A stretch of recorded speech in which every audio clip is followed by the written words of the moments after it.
Yes. Kathleen is here. I see Vince, Vin Hebron. Lori. I think I saw Lori.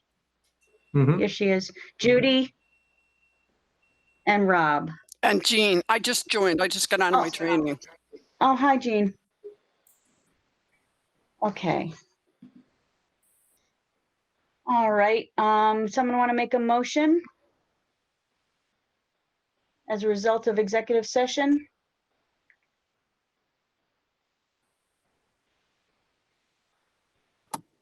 I'll make a motion. I make a motion to approve the tentative agreement between the RAM Board of Education and the RAM Education Association for the 2021-2022 school year. Is there a second? Vin, I'll second. Is there a discussion? No discussion? Okay, motion will go to vote. Mary?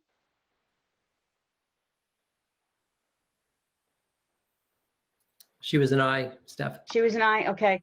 Sue? Aye. Joe? Joe is yes. Vin? Yes. Lori?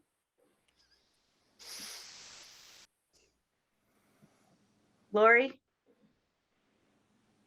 I'm not sure she can hear us. Judy?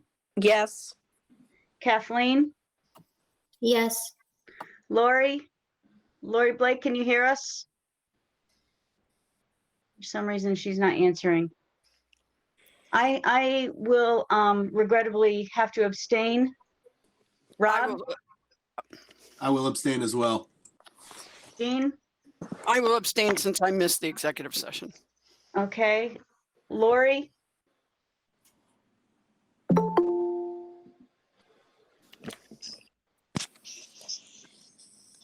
Lori? Lori is on the meeting, but She is on the meeting, but we need to have her vote. I just texted her, but I don't know if she's looking at her phone. Lori? Lori, what is your vote on the motion?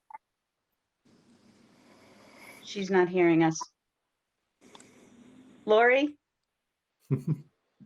Maybe type it in the chat, Stephanie. Yeah, she said Okay. she couldn't hear anything. Okay. I can't hear anything. Can you guys hear me? Oh, now we can. we can. I can't hear anyone talking. I didn't think that we actually began saying anything because I hear nothing. I vote for the motion. I absolutely support it 110%. I'm going to click out and rejoin because clearly I've got something going on with audio. Okay. Sorry. We can hear you. All right, we have 7 yeses and 3 abstentions, and the motion passes. And I believe one of our members from the negotiating committee would like to make a statement. Kathleen? Yeah, hi, simply stated, I have the privilege of talking on behalf of the negotiation committee and the RAM Board of Education. Just to let our RAM educators know how much we appreciate and value them and the work that they're doing, especially during this pandemic. I want to thank them and to let them know that we will continue to support them as best we can. Thank you for all you do. And I don't know if there's anything else anybody would like to state, but simply stated, like I said, thank you to our educators and all they do for our children. Can I add one thing? Sure, Judy. I think the other thing that we all said is how much we value you. And this is from everyone to all of the educators, whether you're have been with RAM for 20 years, 30 years, 5 years, 2 years. We want all of you to stay, to have great communication with our superintendent, Mr. Leslie, with the Board of Education, and to continue to let us know what we can do to make the work you do more supported and better, because we really, as a community, we really value you and we value education. Okay, thank you. All right, I'd like to move on to number 5, public comments. Are there any public comments this evening?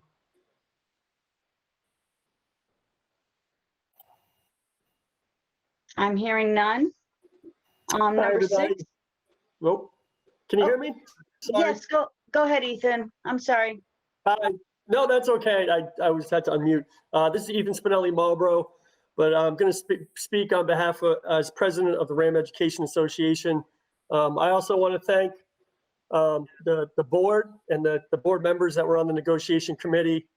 We truly appreciate your efforts, and I want to say thank you on behalf of the faculty, the middle school and the high school, for the work they did. Often the negotiation process is arduous and Herculean task, and the board really made it enjoyable this year, and a pleasure to participate in, and we truly appreciate the agreement that we've come to. So thank you to everybody. I want to say thanks to Scott as well, for being there and advocating not only for the teachers, but for the board as well, and in terms of district. So thank you, Scott, for that. And also thank you, lastly, for putting the executive session at the beginning of the meeting. I know the teachers really appreciate that, those on the line. So thank you very much. And we look forward to the continued communication throughout the next year as we pick it up in another year from now. So appreciate it. And thank you very much on behalf of the faculty. Thank you, Ethan. Are there any other public comments?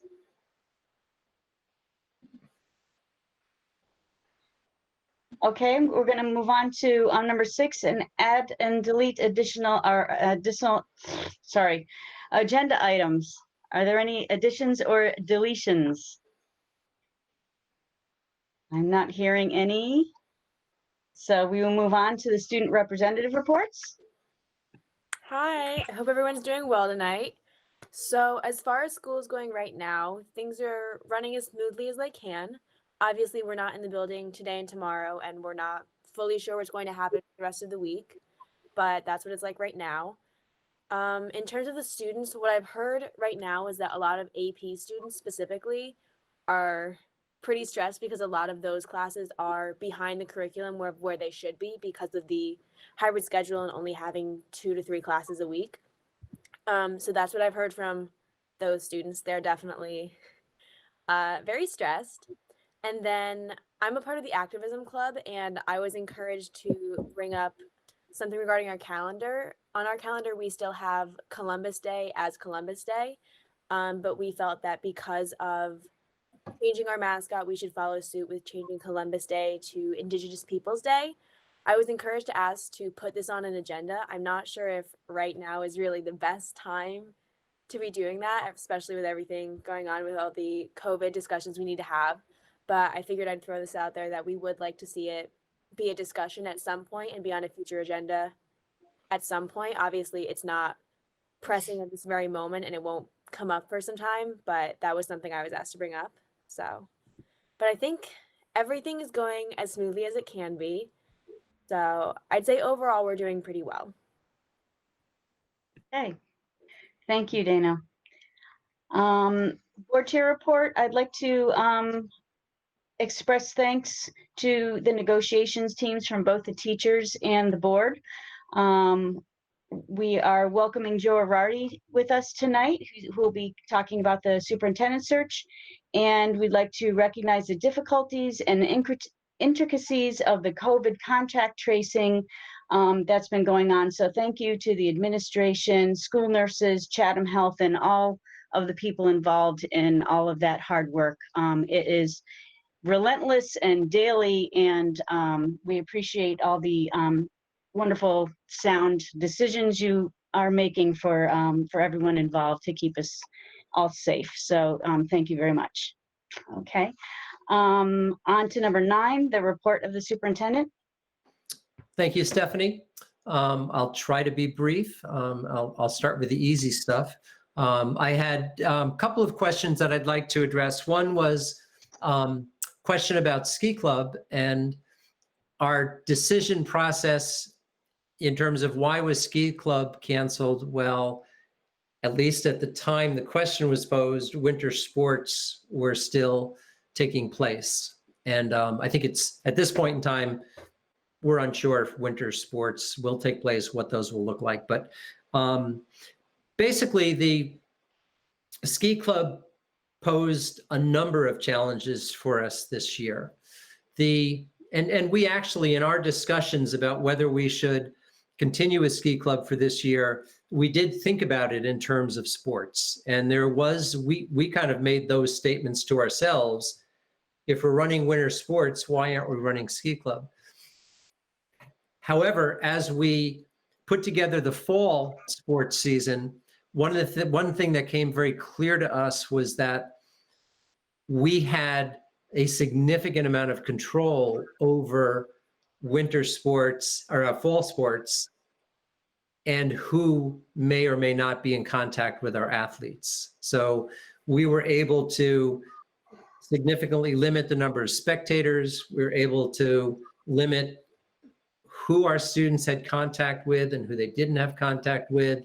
If you looked at the breadth of fall sports across the state, there are a number of schools that declined to compete against other schools that maybe had turned red and had a significant spike in COVID cases. Our concern with Ski Club is that we would have no control whatsoever once the students got to the ski slopes.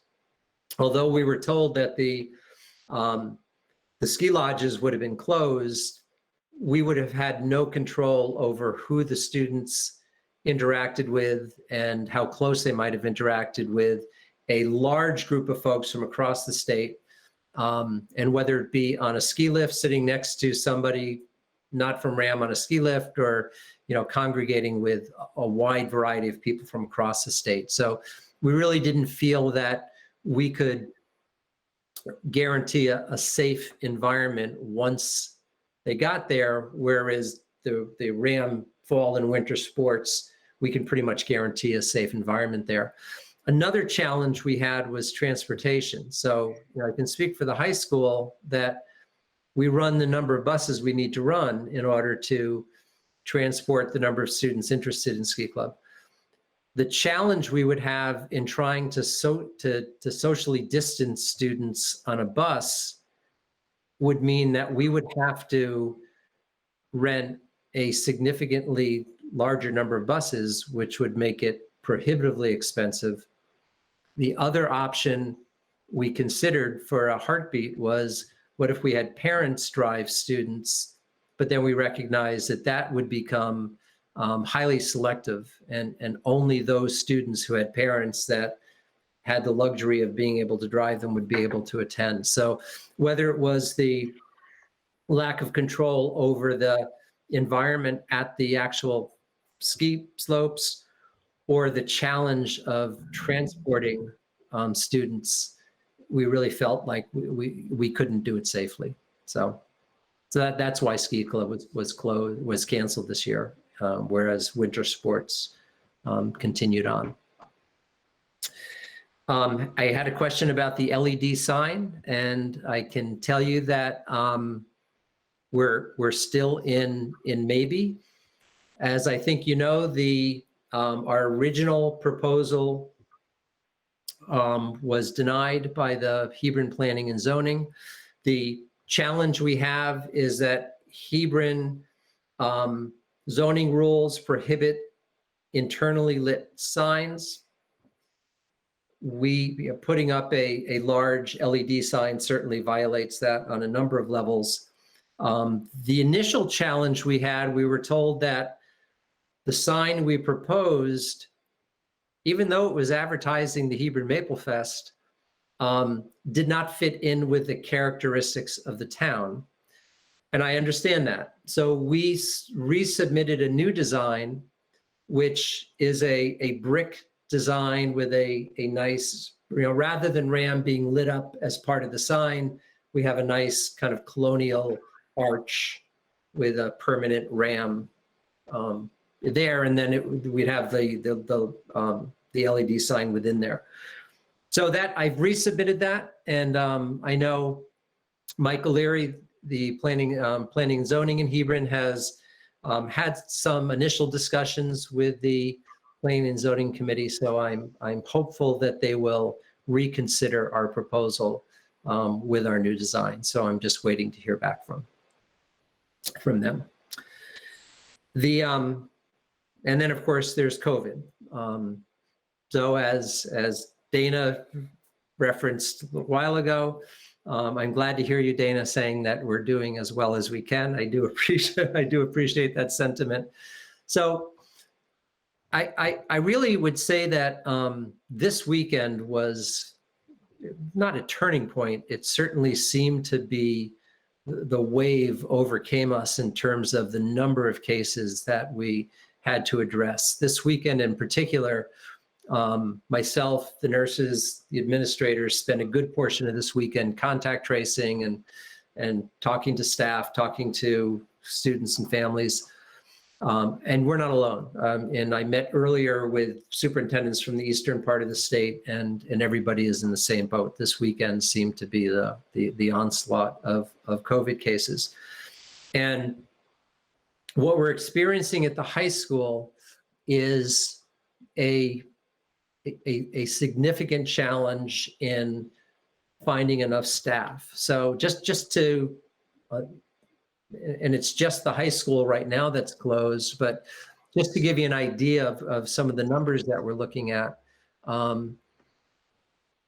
just on a normal week, we have 11 staff members who are teaching from home each day due to either pregnancy reasons or medical reasons. We have 2 staff that are teaching from home 2 days out of the week. Add to that this week we had 12 staff members teaching from home due to sickness, waiting on test results, or they themselves are quarantined due to exposure to somebody outside of RHAM. Today alone, we had 6 additional staff who called out sick. And we've been informed that we have a number of teachers that are experiencing childcare issues. Just in the course of tonight's meeting, Dr. Briscoe informed me that we had a few more staff that have contacted her, telling her that they're quarantined and will have to be out of school for a while. What we've been, I mentioned teachers teaching from home, and what we've been doing is we've been using the FMLA requirements, whether it be childcare or needing to quarantine or being having a medical condition. And if a staff member qualifies for FMLA leave, we've been asking them to teach from home so that we don't have to find a substitute, which quite frankly doesn't exist, to cover those classes, and the teachers continue to provide that instruction.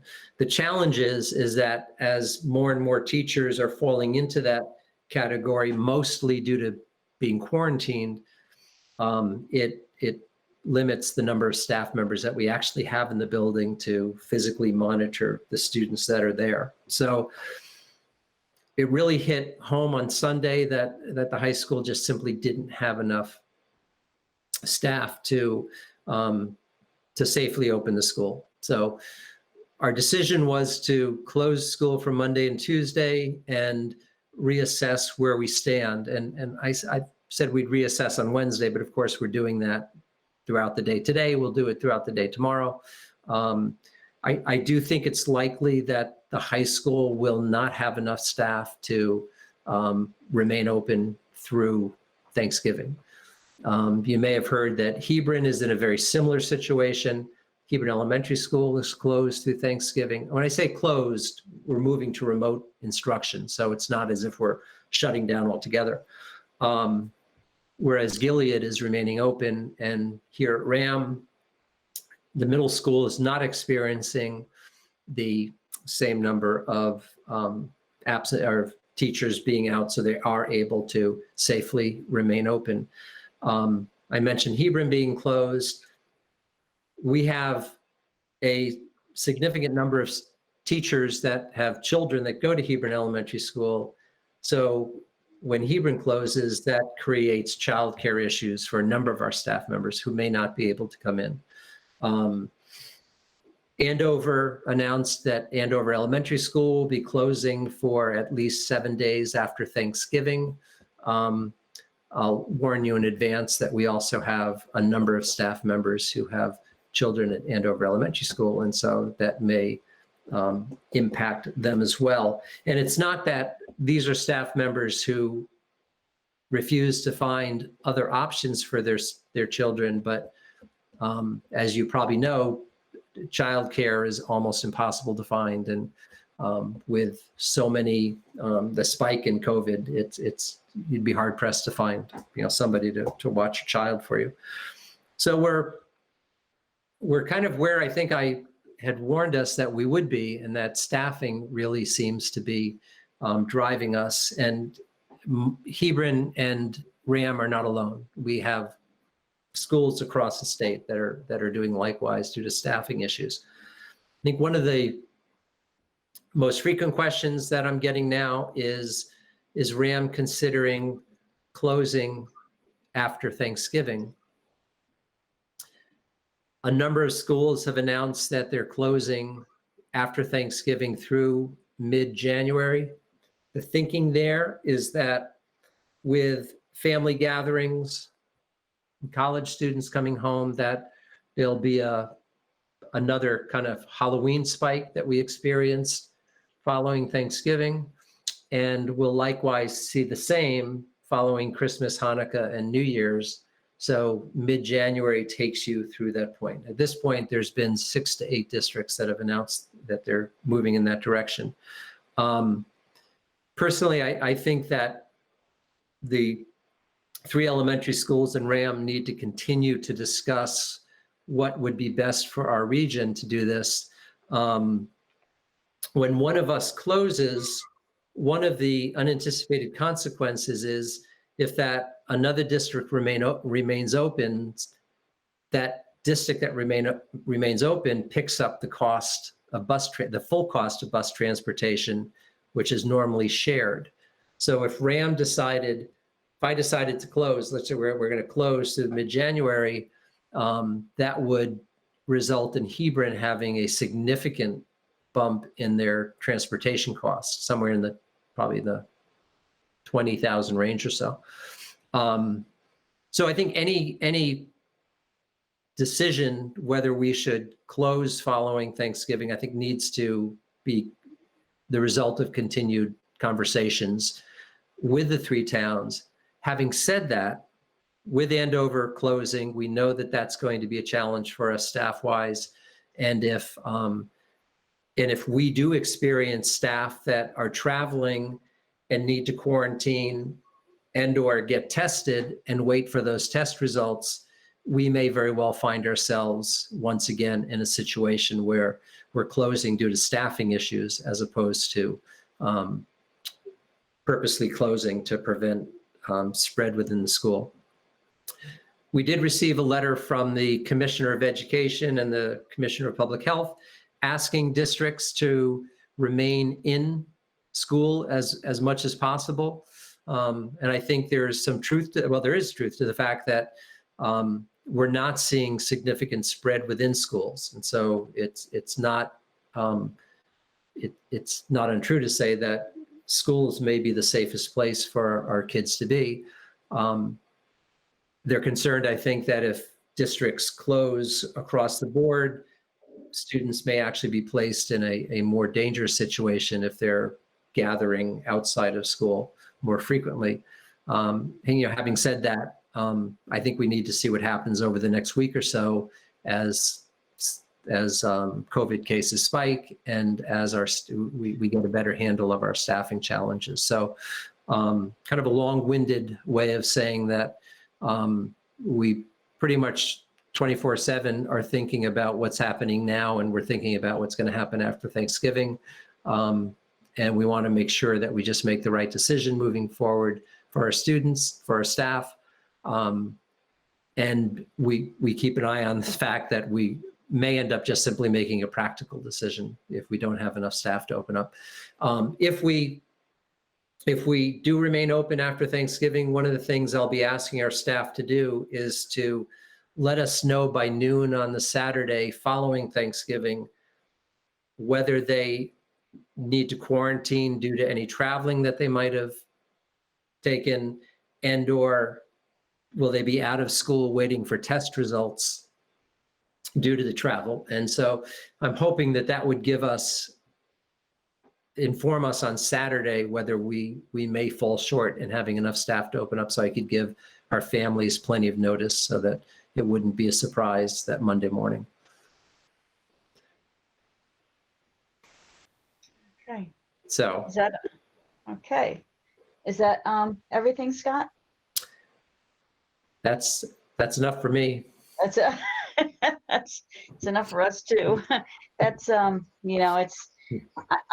happy that we've gotten this far. Actually, I think when we started the school year, there were doubts that we'd get past Columbus Day. So, it's nice that we have gotten this far, and hopefully, this will just be a blip in the school year. Okay, so moving on to Stephanie, number 10. can we ask some questions? Oh, sure, absolutely, Joe. I'm sorry. That's okay. So 2 questions I had was, Scott, on the sign, what is exactly the pushback from the board, the zoning board on the sign? It's too bright? No, the pushback initially was the original design was too, I think the word was tacky. It didn't fit the ambiance of the town. And I understand where they're coming from. If you remember, it's just an aluminum sign with, we tried to keep it simple. So I'm addressing that by providing them with a new design that is more in line with kind of the colonial architecture of the town. There is also, I think, some resistance to the fact that it is a lit sign and it violates the current zoning regulations. So I know in my conversations with them, they were trying to problem solve how could they allow RHAM to resurrect a sign without opening up the floodgates and having to let like the stores on Main Street do likewise. Like those are the 2 main issues that they have right now. So in the documents you sent us, there was a nice brick facade type. Yeah, Is that right. is that what that's the Yep. go-to plan now? Okay, great. Exactly, right. My other question is, I think it's imperative that it doesn't seem like we're having the cooperation from the descending towns. And I think as a board, we should be having, well, I know you're trying to have that conversation, but when Andover or Marlborough or Hebron now is closed too, there is that negative impact or financial impact to us. Are these final decisions? Is Andover, is that they're making that decision effective immediately? And Hebron, I believe, is shut down, right? So Right. Joe, I can tell you that in terms of our day-to-day decision-making, we are in fact in close contact. So whenever Hebron makes a move, whenever Andover makes a move, Marlborough makes a move, we're in contact and informing each other. So there's daily contact as far as that goes. Andover has decided to close after Thanksgiving. At the level of discussions we've had, Marlborough, Hebron, and RHAM have said, well, we haven't made that decision yet. That's not a decision we're ready to make. So that's probably the only decision that was made outside of the 3 coming together.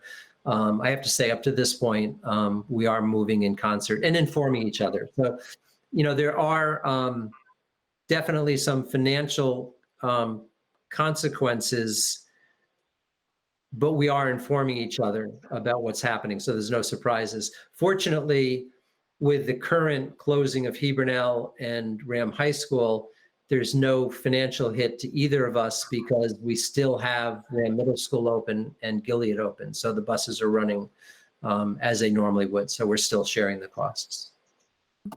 Scott, just to clarify, are there any ramifications from the state if RAM closes? You had mentioned the governor is recommending that everybody stay open. Is there any financial ramifications on that from that end? That's a great question, Kathleen. And I think I can answer it best by sharing a conversation we heard earlier today by one of the superintendents in the eastern part of the state who has decided to close after Thanksgiving. And he reached out to the commissioner and explained what he was doing. And he had good reasons for doing it. It wasn't just simply based upon the number of COVID cases in their towns. It was based upon staffing challenges. It was based upon a number of things. And the response he got from the commissioner was, thanks for the explanation. I just want to make sure that towns are making those decisions based upon data as opposed to arbitrarily deciding to shut down. So as long as we have good reason for doing what we're doing, no, there's no blowback from the state for doing that. I think if we arbitrarily decided, you know what, we're just going to shut down, then we would deservedly get some blowback. But as long as it's a thoughtful process, no, they're with us on this. Thank you. Are there any other questions? No? Okay, thank you, Scott. All right, we're going to move on to number 10, superintendent search. We'd like to invite Joe Arardi, who's conducting our superintendent search, to make a presentation. Welcome, Joe. Stephanie, thank you so much. Folks, can you raise your hand if you can hear me okay? Can everybody hear me okay? Perfect, thank you. Just before I share information on the search, a long and loud congratulations to the board and Scott, to you. I'm fortunate to be doing some coaching in Connecticut, and the tenor and the temperature check that I'm listening to here, don't take for granted that it's just not this way in all other places. And I think it's a credit to your leadership and to the school board for making good decisions around metrics and science. But Stephanie, let me, if I could, share with you where I believe we're at with the search. I think we're in a really good space, actually. You should have received from me a brochure that consists of advertisement and application. And the timeline that we've held on to would be to launch advertisement in the next couple of days. We're prepared to do that unless the board wants to hold. We're good to go. I would run advertisement through January 8th. We would look to screen, to interview, and to be prepared to appoint by the first or second week in February. My suggestion for your calendars would be that the first round interviews, I anticipate that being 2 evenings. I'm guessing that they would be remote if Connecticut continues to trend in the direction that it's going through. I'm guessing it would be remote. So just for the sake of the conversation this evening, I would suggest that you lock out 2 evenings on your the week of January 18th, suggesting the 19th and the 20th in January for first round interviews, suggesting Tuesday the 26th for second round interviews. Those are just suggestions. There are some school boards that like to hold interviews on Saturdays, and that's whatever works for you works for me. I'm guessing that you will have a very rich pool of applicants. I'm further guessing that your first round will be most likely 6 to 8 candidates. Where you're positioned is an interesting space. You're actually positioned in a good space. There was a flurry of openings in the beginning of this school year, and that has really settled. There's 3 or 4 or 5 openings in the state as we speak, but I see them a little bit different than the RAM opening. I want to share with you also that in the last 3 searches that I've conducted, and that would be the Easton Reading Region 9 search, the Woodbridge search, and the Killingly search. 2 of those 3 searches were done completely remotely. The only platform was a remote platform. I thought it worked beautifully.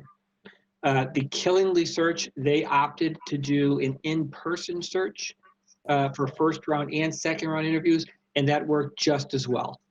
They had spacing, they had shields. Their candidates actually presented with their mask on. So there's at least as of 2 weeks ago, those were still 2 options. What has surprised me is that in the near 25 plus searches that I've done, the last 3 searches in a time where I think our concern would be, are candidates willing to leave their present space because of there's just so much going on with the pandemic? Are they willing to launch into a new opportunity? And the answer is an overwhelming.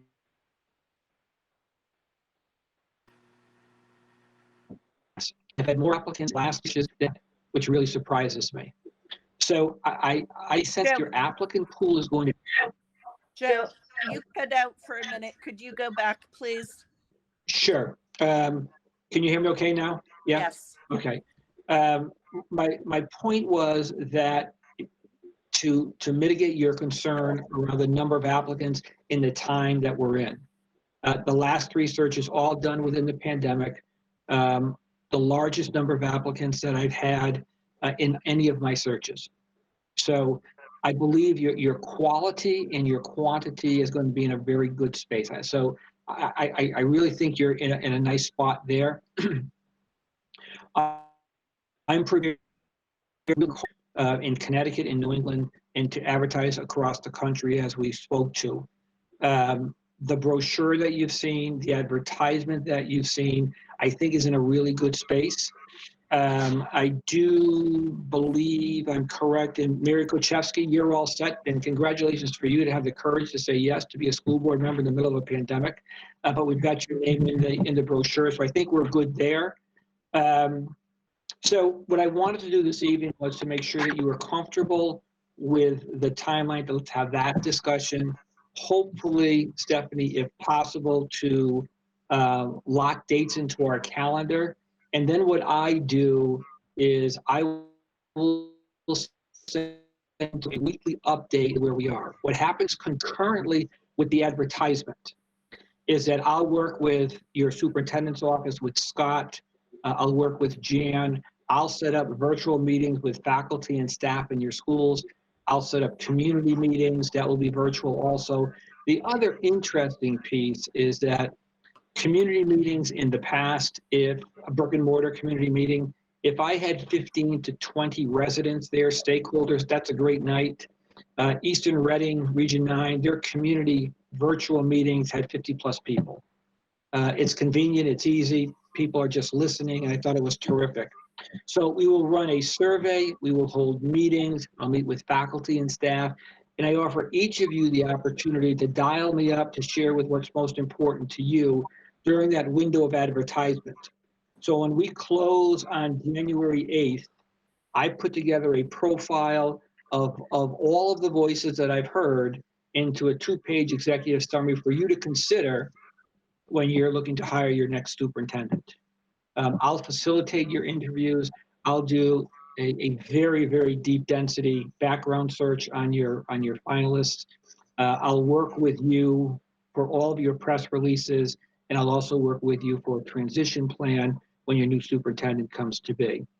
The backward design, my final statement, the backward design to your timeline is to make sure that if your new superintendent has a 90-day clause in their contract, that person is named well in advance of July 1, 90 days backwards. So if you're naming your new superintendent in February, you're in a terrific space. You have an absolute assurance that your new superintendent is in place well in advance, or would be all set for you on July 1. So Stephanie, I'll stop talking and be more than happy to answer any questions that school board members may have. Stephanie, may I ask a question? Sure, go ahead, Judy. Joe, I'm sorry, you cut out when you were explaining whether people were reluctant to leave now at this time with so much going on in their districts. Could you share what you shared, Yeah, please? Judy, my point was that you don't know what you don't know. And every day in the pandemic is a new day. You know, long-term planning used to be you plan for the year, now you plan to Friday. And the concern was with the searches and with the hiring committees, are we in such a difficult space that our applicant pool will be so shallow that we're going through a process that's going to lead us to a negative space? And surprisingly, it's been just the opposite. And what I shared, I think when I cut out, was that the number of applicants that I've had in the past 3 searches, nearing 30 in each one. The quantity is stronger than it's ever been, and the deepness of the quality has been incredibly impressive. You know, school committees, I think, would share with you, if you were welcome to have the conversation, I get you the context, that they've had hours and hours around conversation because their candidate finalists were so strong, everybody liked somebody else. So I believe you're gonna be in a very good space. And I think the other piece that's important is that you're not the only game in town, but you're not one of 19 or 20 anymore. There's 4 or 5 openings in Connecticut as we speak. Excellent, thank you. Anyone else? Stephanie, did those dates work for the board to at least hold in their calendar? I'm gonna have to look, how about I connect with you tomorrow, either by phone call, Whatever works for you. And I can work through Scott's executive assistant if you want to do a Google Calendar poll too. Whatever you think is best. I'm good right now. I've kept both of those weeks entirely open on my calendar. Okay, all right, I'll dive a little deeper into that and contact you tomorrow so I can, I was frantically writing some things down, but yeah, we'll get that ironed out by the end of the week. Perfect. Is that good? That's great. Okay. And the board is comfortable with launching advertisement. I'd like to launch, actually, hold on, I'll tell you when I'd like to launch. I'd like to launch December 7th for advertisement, December 7th to January 8th. Joe, this Yes. is Rick Blake. I'm just looking at the calendar and I'm noticing that January 18th is Martin Luther King Day. And you have that as first round interview. And I don't know if that's an acceptable day to do interviews for candidates or. Lori, I saw that, and thanks for sharing that too, by the way. I saw that. I had the week of January 18th, and I'm suggesting the 19th and the 20th. Oh, okay. Yeah, MLK, I believe, is being celebrated on the Monday. My question, Scott, for you would be, do you have a professional development day in the district on the 19th, or is that a school day? Do you know? Let's see, on January 19th. Yeah, some districts wrap a long weekend around that for families. We have, we do not. We have a regular school day. Okay, thank you.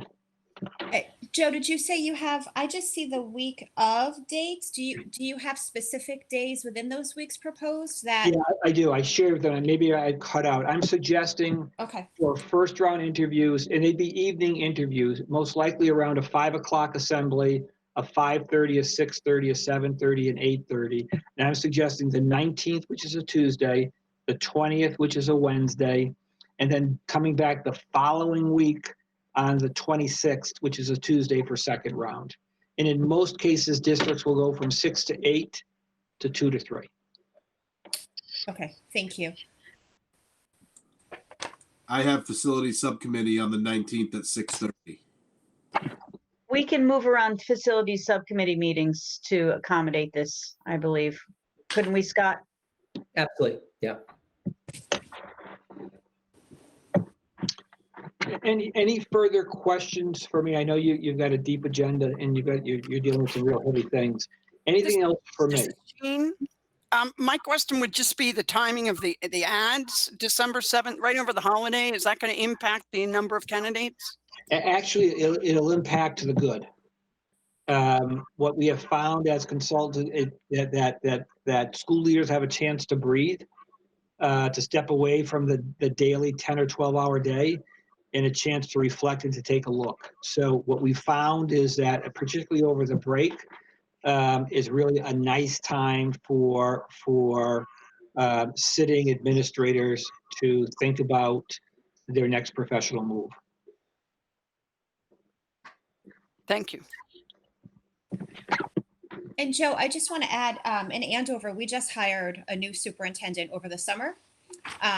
And we had completely virtual interviews with all of our candidates. And so I don't know if we're looking to tap into, a body of folks who just went through that, and maybe even our superintendent over in Andover for thoughts and ideas about how that process went and to refine it better. I was on the search committee for the superintendent. But it's just someone, close by within our community that we just went through a similar process. I know your new superintendent, and I'd be more than happy to have that conversation with her. Okay. Yeah. You know. Great. The issue may become, I anticipate, and it's just a projection, don't hold me to it, please, but I anticipate most likely applicants coming from at least 6 or 7 states.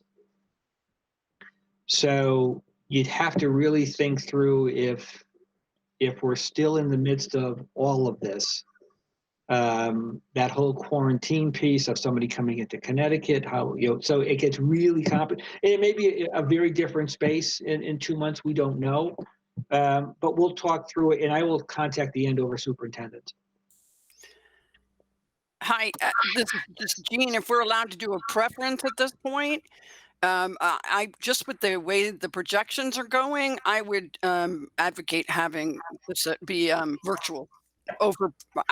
I'm supporting a whole university. I cannot get sick because they would just stop teaching and learning. Jean, thanks for those sharing those thoughts. What I should have mentioned, to be absolutely 100% accurate, was when I shared with you that the Killingly search, and by the way, they named their new superintendent on Wednesday. The Killingly search was done with in-person interviews. That's correct. But what they also had was at least 1 or 2 school board members who were medically fragile, or concerned about sitting in a brick and mortar. So the interview was really a hybrid interview where the candidate, just picture this, a candidate with a mask interviewing to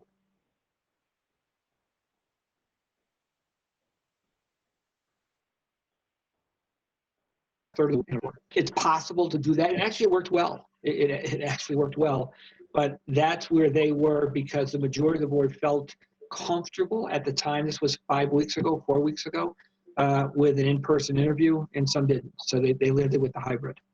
Okay.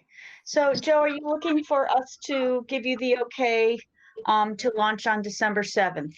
That'd be terrific. Thank you. Okay.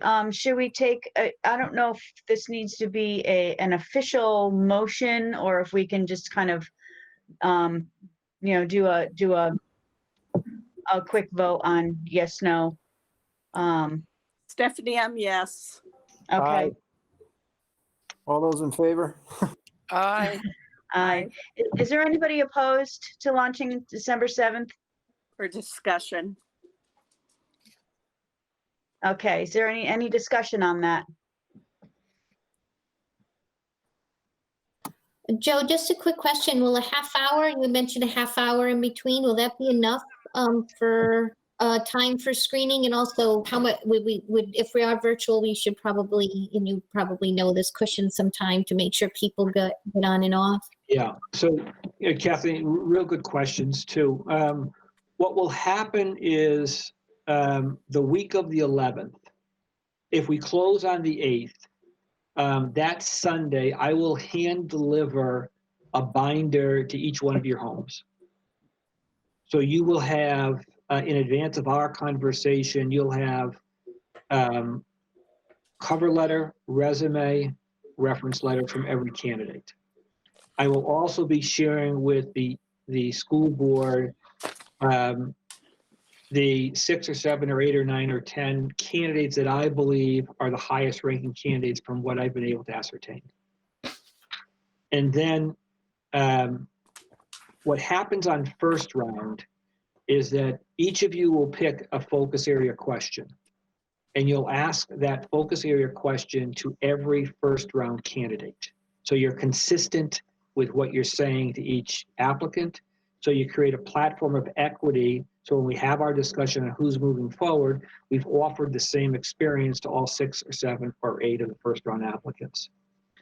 And Kathleen, to go directly to your question, what should happen or could happen is if we want to have a 5:30 launch with our first interview on the first night, I would want you to be on as a committee by 5 p.m. just so we can go through final practice, final thoughts. Stephanie, you would be the facilitator of the interview. You and I will talk about how that will all play out. And then what happens is that in advance, candidates will know there's X number of people on the hiring committee, there's X number of questions. The candidate will have a chance to open and to close, do the math in between, because they want to, in the perfect world, you want to be with that first round candidate for about 50 to 55 minutes. There's about a 5-minute lag time in between the next round. And that what I'm asking you as a hiring committee, I have a rubric for you to consider, which will rank your candidates, okay? So really the only pending question that the school board, the RHAM board wants to consider, and you have plenty of time to discuss this, is are you planning to extend an invitation to any other stakeholder to be part of the hiring committee? If the answer is yes, then what you really need to think through is how are you going to do that? Because if you offer an opportunity to teachers, and that's a great thing, you have to offer an opportunity to administrators. And you probably have to offer an opportunity to paraeducators. And you probably have to offer an opportunity to central office and an opportunity to parents. So it's difficult to offer just one opportunity because you alienate others in the process. The key to it is really finding the balance of calendars to make this all work. And the second part, Stephanie and Kathleen, if you look to do this, the folks that you're asking to be a part of the hiring committee, you have to be explicitly clear that they are simply advisory to you. The only body on a local level that can appoint is the school. You would ask their opinion, they would share their opinion. In most cases, you're not even asking them to rank. You're just asking for their insight and their expertise. You would then dismiss them from your meeting and you would carry on the conversation. And I mentioned to you, I believe in August when we met at RHAM, that at some point for this to be an effective process, the board will have to coalesce around one candidate. And I don't expect that to be a problem. May I ask you a question? Oh, sorry. Oh, go ahead, Judy. Sure. Joe, I apologize. I was out of state in August, and then I was in a great place where unfortunately I didn't have reception, so I missed that meeting. But I do have a question. I'm not sure that I want to ask it right at this moment in our open board session. Should Sure. I send that message to Stephanie to get to you, or what is the protocol? How do I? Ideally, everything will go through your school board chair. Okay, that's perfect. Yeah. It's just something, a few of us now, we're a relatively new board. I think Joe, Sue, and I were on our last search, and I want to avoid something that happened last time. Okay. Yeah, I'd like to have that conversation then with you, Judy. Yes, very good. Joe, I was going to ask you what your thoughts were as far as the makeup of the search committee, and you kind of, were alluding to that just before. If we were to choose to involve other stakeholders, which we did for Andover, and I think it worked quite well, and it really lent to the process.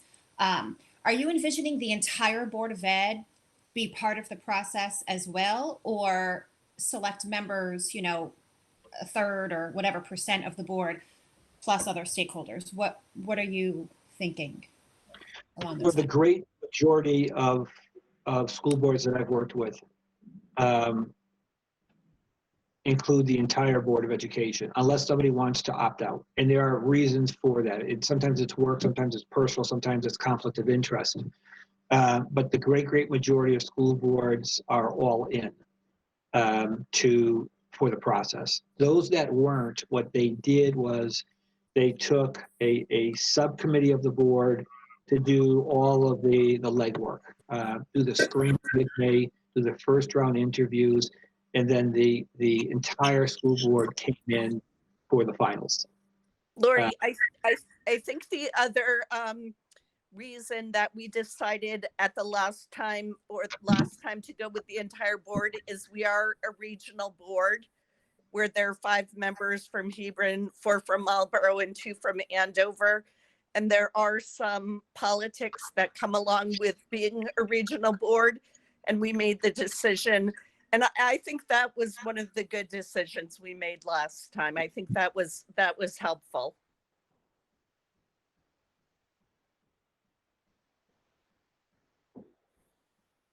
Further questions at all?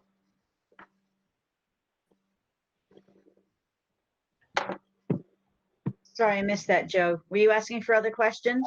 Just if there are any further questions. Any others, guys? Stephanie, this is Joe. Joe, who determines what questions are asked to the candidate? You do. You do. So I have a question bank that you can draw from. You can create any question you want. And the only thing, Joe, that I'll do is I balance the question bank for you. You don't want 10 questions all around teaching and learning and not at all finding out about board relations, partnerships, what climate and culture. So we look for a balance, but you select your own question. You do. And what ends up is that the candidate will step out of that interview believing that there was something touched on everything. So it's curriculum and instruction will be a focus area, partnerships and relationships will be a focus area, climate and culture will be a focus area, and school board partnership. Okay, thank you. You betcha. Anything else, folks? All right. Stephanie, thank and Kathleen and the entire board and Scott, thanks so much for your time tonight. I'll update everybody, and Scott, I'll include you on all the updates. Great. Okay. Oh, you cut out, Joe. Thank you so much, And I'll Joe. send out the update. Okay, if anybody has any questions, I'll be talking to Joe a lot in the future.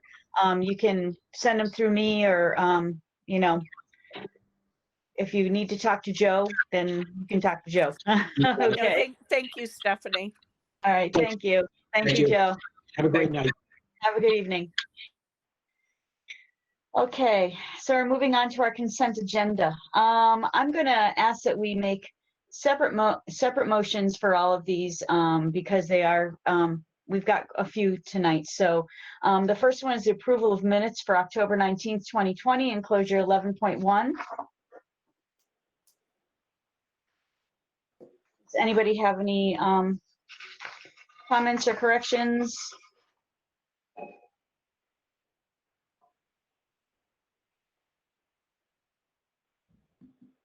I'm not hearing any.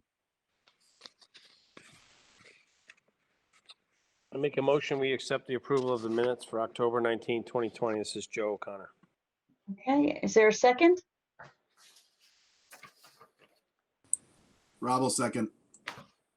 Is there any discussion? Okay, I'm hearing no discussion. We'll do a vote to accept the minutes. Mary? Yes. Sue? Yes. Joe? Yes. Ben?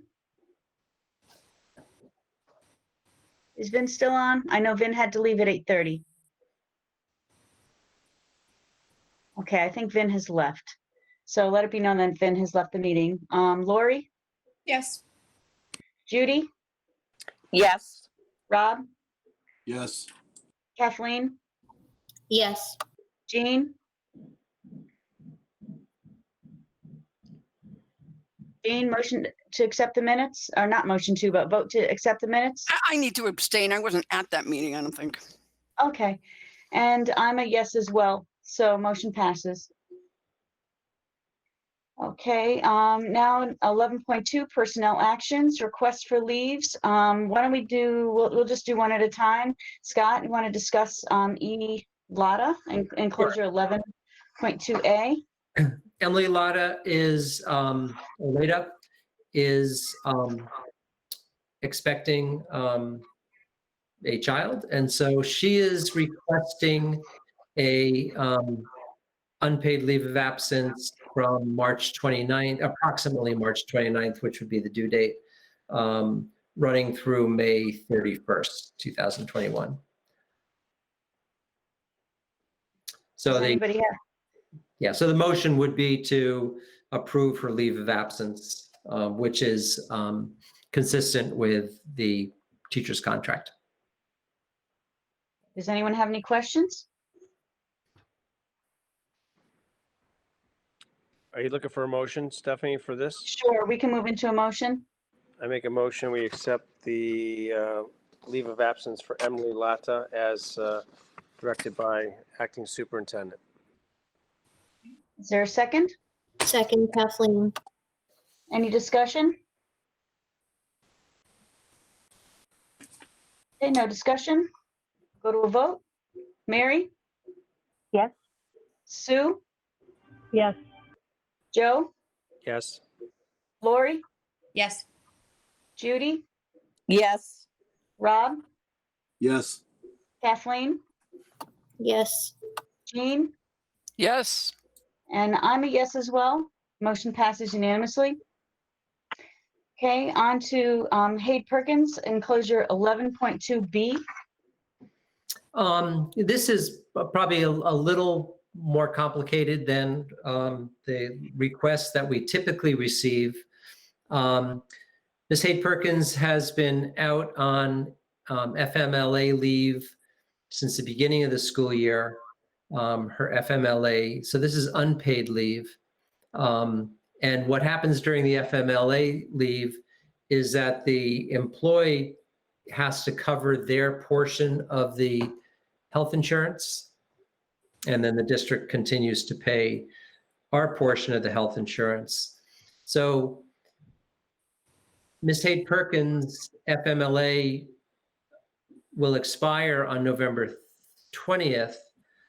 So we have been in contact with her since the beginning of this school year, informing her of what expenses she needs to cover as a result of being out on FMLA leave, and the fact that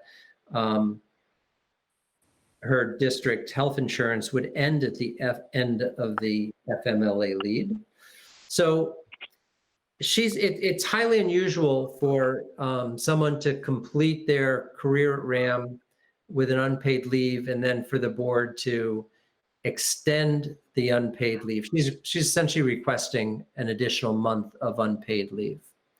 I did reach out to Ms. Hayde Perkins and asked her to, if she wanted to share any thoughts with the board or make any specific requests. So I'd like to read the email that she sent me, and then I'll talk a little bit about some of the specifics about what it means if the board does or doesn't approve the 1 month of unpaid leave. Hi, Scott. I'm requesting 1 more month of coverage of my family leave. After working for RHAM for 20 years, I'm retiring. It has been a very enriching experience for me. I would not be able to work remotely at this time due to the fact that I would need someone next to me guiding me, since I have no experience working using a computer, and my doctor doesn't want me spending time close to people because of COVID. I will be needing cataract surgery soon, and I'm applying for disability. I would be grateful for one more month of coverage if at all possible. Thank you for your time and consideration in this matter. Sincerely, Evelyn Perkins. And her request is unusual in a couple of ways. One, if the board granted an additional month of unpaid leave, she would be responsible for the full cost of her health insurance. In an unpaid leave, the board doesn't cover any of the health insurance cost. If the board refuses, it does not grant the request to extend unpaid leave for another month, it actually has minimal impact on her because she can apply for for COBRA, the extended health insurance, and it will cost her 2% over what it would cost her to purchase the district's health insurance. So it's a minimal cost increase. If in fact an employee, let's say the board granted a month of unpaid leave, and that employee paid the 100% health insurance to keep themselves covered, and then had surgery, that surgery would be, would impact our self-insured, the health matrix. However, if she goes with COVID, the same thing would happen. So if she gets COVID and continues health insurance that way, having the surgery would have the same impact on our the health rating for the group. So for the board to approve a month of unpaid leave really doesn't get the employee anything other than, rather than paying 100%, or they pay 100% of the health insurance costs, without the unpaid leave, they'd pay 102% of the health insurance costs. There's also options for them to pursue Obamacare or something, outside of the district's health insurance. So in essence, I understand, she still has some things she'd like to close up and feels that the month of unpaid leave would benefit in that way. But, I would be happy to continue to have conversations with her, let her know that the options that she have really, if you don't approve the leave, she really doesn't lose out on anything. She would still have access to the health insurance. It would be, the increase would be minimal. She currently has health insurance through November 30th. So she is insured into the time frame that she's requesting the unpaid leave. Scott, how many weeks has she been out? She's been out since the beginning of the school year. So she's exhausted her 16 weeks of FMLA already? Correct, right.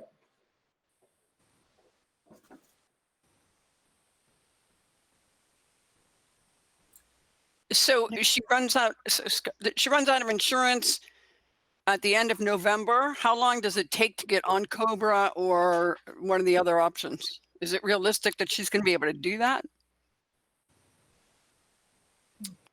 I don't know the answer to that question in terms of how long it would take to go on COBRA. I don't believe that there's a time lag there, since it's essentially extending the same insurance. What does not approving it? Well, I guess if the FMLA is expired, the having the job security piece, what does that do to her job coming back? Is her intention to come back, or is her intention? No, it's not. She's retiring, so she will not be coming back. Okay, she's retiring as of this, not like at the end of this academic year or Correct. Okay. Right. So Jean again. So what in your estimation is the reason? Does she just not understand that there's this minutia difference in COBRA and she just doesn't understand that? Or is there something else, some other benefit that she's getting that's complicating this picture? No, I think that's accurate, Jean, because there's really no other benefit to be received. If you're continuing to be out on unpaid leave, and you're not returning, there's really no other benefit. It's not a benchmark and some retirement benefit or something? No. Okay, thanks. No.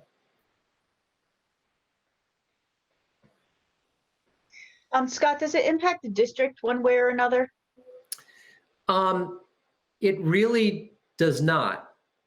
It doesn't, because if you grant the extension for a month, the district isn't going to be covering any costs. She'll have to cover 100% of the health insurance costs to keep the health insurance going. If you do not extend it, she still has that option to do that. It's just going to cost an extra 2% on her part to keep that insurance going. Either way, it has no financial impact on the district. Scott, this is Joe. Since she's been out, you have filled this position with somebody else, or somebody else is taking over for her? Right. Okay, thanks. Are there any other questions? Does someone want to make a motion?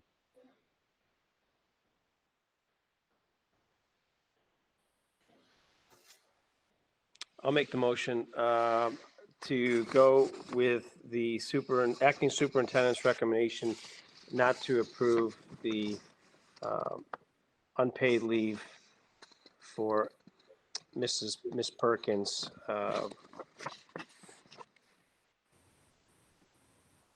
Is there a second? Second. Is there any discussion? I'd just like to say, I mean, I know we don't have all the pieces here, but reading this, I thought the letter that Mr. Leslie gave us shows a lot of detail as far as showing that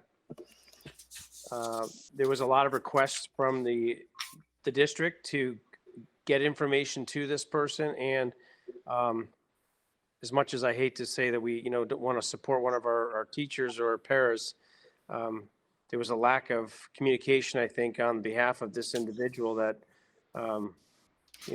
got us to this position. I think we could have got to a different position before that, but I think it's the detail of documentation was pretty well. Thank you. And Joe, we'll continue to communicate with her to provide, let her know what her options are. And I think she'll find the options aren't going to be any different, again, regardless of which way it went. Yeah, I don't, these kind of situations are difficult. I think it shows that we're being harsh, but I think it also shows the reality of it, that it's really, there's a amenable work of solution that she can get to. And I think, she's retiring anyway. So I think it's a win-win, but nonetheless, I think it's, there was a lot of prodding, I think, on Jan Short's behalf to looking at this information. So, but thank you. Is there anything? Go ahead, Jean. Just a final thing here. So is there a sense that she is not capable of applying? She's sort of, a lot of this was, I'm looking into applying here and for this and for that. And it apparently hasn't really done her research about COBRA either, or she would know that she was going to be covered. So is there any extenuating circumstances that you can, she's not in a hospital bed somewhere where she can't do any of this, I just want to be reassured that this woman will continue to be able to to get COBRA or whatever she needs, these options before we. Yeah, thanks. Good question, Jean. No, I'm not aware of any limitations along those lines.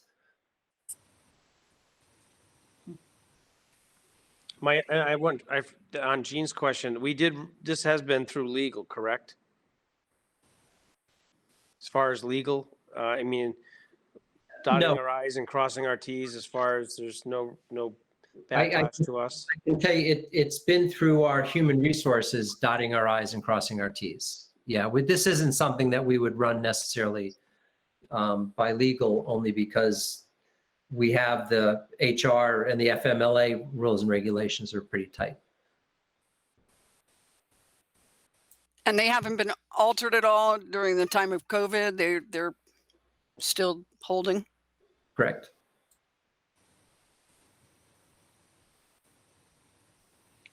Any other discussion? Are we ready to make do a vote on this one? On the motion? Okay, we'll proceed. Mary, Yes. Sue, Yes. Joe, Yes. Lori, I'm going to abstain. Judy, Abstain. Rob, Yes. Kathleen, Yes. Jean, I think I'm going to abstain too. I'm just a little uncomfortable with this.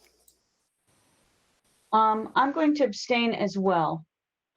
So that's 1, 2, 3. For Lori, Judy, and myself abstained. Correct? 1, 2, 3, And Jean, And Jean. 4. And Jean. So 4 abstentions and 5 yeses. Mary, Sue, Joe, Kathleen, and Rob were yeses. Judy, Lori, myself, and Jean were abstentions. So it's 5 yeses, 4 abstentions, so motion passes. Does it pass? Yes, it passes. It's 5-4. Do we not need a certain number? We need, we have a quorum and we need just the majority of the quorum, which we have. It passes. Okay, thank you, Judy. Of course, Joe.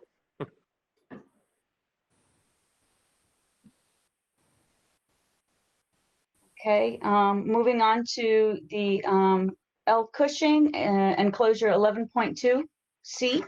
So Lindsay Cushing is also, this is related to maternity leave. She would like to extend her maternity leave, and so is requesting unpaid time commencing February 1st through approximately March 14th. And again, this is consistent with the REA contract. Any questions for Scott? Scott, I'm just looking at her letter and she wrote, I plan to use the full 12 weeks, but are teacher contracts different than if you worked in a different organization in Connecticut? Because Connecticut is 16 weeks of FMLA. And, you know, I don't know if that has any bearing on the dates at all, but I just feel that people should know that accurately, you know? So if I could just jump in for 2 seconds. So under RHAM, or Regional School District 8, we follow federal, which is 12 weeks. Okay, versus state that's why 12. I asked if it's different than Connecticut. So, okay, thank you. There you go. Thank you, Eva. Any other questions? Okay, would someone like to make a motion?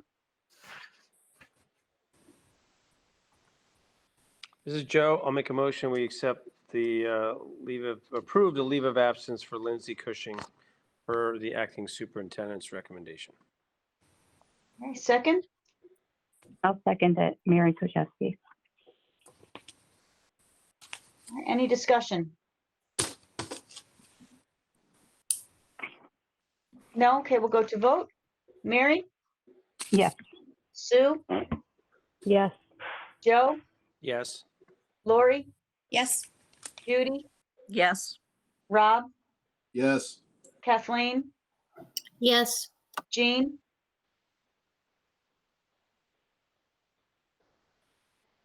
Jean?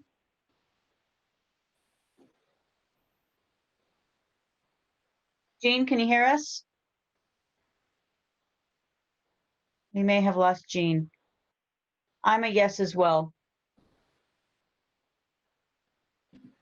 Jean, are you there? Well, it does pass. I'm sorry. Yes, I couldn't Is it get a yes? Okay. All right, thank you, Jean. Passes unanimously. Okay, all right. Moving on to number 12, old business. DOT update?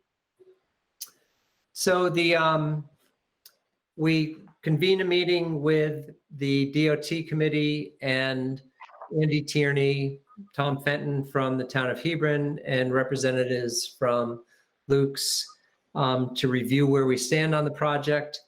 And right now I can say that the last of the major pieces of the project should be completed this Wednesday. They are going to, we've asked them to repaint the pavement markings. When they originally painted them, because of the time frame of the project, the asphalt hadn't completely cured, so that there was some bleed through. So we're asking them to do some repainting to make those markings more vibrant. And we've asked them to add some additional pieces. So for example, we had some concerns with the bus exit onto Wall Street with both a kind of a south and north entrance. The buses going south on Wall Street had to kind of pull into the oncoming lane to make that turn. So we're modifying that so it'll be just a single bus entrance, so they'll have more room to maneuver. We're adding some crosswalks, and we're adding some additional arrows for the parent drop-off area to make it more obvious which direction to go. So that work should be completed this Wednesday, and that really would be the last of the major pieces of the puzzle. The project really has come along nicely. They've done everything they said they would, and they did it well. So, things are looking very nicely. So I hope to report in my Friday update that pretty much, other than a few straggling things, but just about everything should be done. That would be a nice thing to be able to check that off. All right, Stephanie, if I could just add a couple of questions or comments to Scott. Scott, I think you did a great job. Hats off to you and to Andy Tierney. Just for the record, I did, as I shared with you, those areas with the grass, I think, around the high school need to be readdressed. And one last thing, I would like to see the stop sign at the 316 field by the 316 field be straightened out. And since we have such a beautiful campus now, with the crooked sign kind of gives it a little bit of a discontent, I guess, as far as trying to make it look fit into the picture, So, but thank you for a great job. Great, thank you. anyone else? Okay, 12.2, second reading of policy, number 1510, school visitors, enclosure 12.2. So if you recall, this week we discussed, the policy committee has reviewed this. We reviewed it last board meeting. This would allow us to use the new Raptor system entrance technology, which Hebron is currently using and many schools are using. It requires visitors to insert a ID, like a license, driver's license, into a device that then provides a unique ID tag, but just as importantly, it conducts a background check on whether that individual is on the Connecticut Sex Offender Registry. So we needed to update the board policy to reflect that. So we would hope that the board would approve the adoption of this policy, and this would allow us to implement the Raptor system into our process of letting out folks outside access the building. Obviously, it's not something that we're going to be putting in place tomorrow, but hopefully once we have families and people re-entering the building, we'll be able to start using it. Although we would begin using it with contractors and the folks that are working in the building. Are there any questions? Scott, this is Joe. I'm sorry, I do have one. This program, this Raptor, I know I've heard this before, but this is active now. We are using this, or is it something we're going to have to install? We have it. It's ready to go. We're just waiting for the board to approve this policy, and then we'll be ready to go. So we've purchased the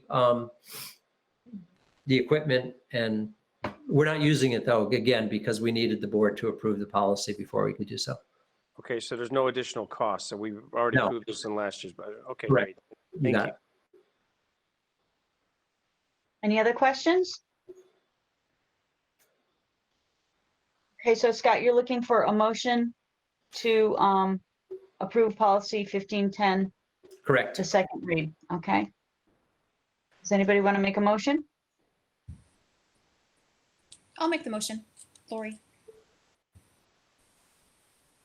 So Lori will make a motion to accept policy, the second read of policy 1510 for school visitors. Correct. All right, and is there a second? Second, Kathleen. Any discussion? No discussion? Okay, we'll go to a vote. Mary? Yes. Sue? Yes. Joe? Yes. Lori? Yes. Judy? Yes. Rob? Yes. Kathleen? Yes. Jean? Yes. And I guess as well, so motion passes.